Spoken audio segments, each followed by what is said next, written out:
আজ আমি গিয়েছিলাম আমার বান্ধবীর বিয়েবাড়িতে। হ্যাঁ, বান্ধবী বললে কম হবে। কারণ ৭-৮ বছর আমরা একসাথে ছিলাম। স্কুল লাইফেও একসাথেই ছিলাম। জানো তো, সবথেকে বেশি মনে পড়ে স্কুল লাইফে যখন পাশাপাশি বসা নিয়ে ঝামেলা করতাম। আমাদের যেহেতু রোল ওয়াইজ বসতে হতো আর অ্যালফাবেট অনুযায়ী, সেখানে পায়েল দত্ত আর পায়েল পাল এই দুজনকে যেন পাশাপাশি বসতেই হবে। মিডিলে হয়তো একজন ছিল, তার নামটা এখানে আমি মেনশন নিচ্ছি না, যাই হোক।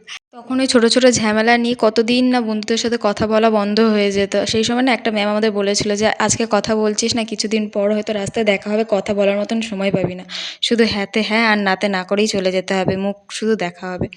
আজকে তার সেই কথাগুলো সত্যি মনে পড়ে গেছিলো যে মাঝে একটা বছর হয়তো ওর সাথে কথাও হয়নি, ঠিকঠাকভাবে দেখাও হয়নি, কিন্তু তারপরও আমাদের মাঝে বন্ধুত্বটা কিন্তু কম হয়ে যায়নি। ওই যে বলে না যে যারা সত্যিকারের বন্ধু তাদের সাথে 5 বছর 6 বছর কি 10 বছর পরও দেখা হলে সেই একই দিনের মতনই, প্রথম দিনের মতন যেই অভিজ্ঞতা সেটাই থেকে যায়।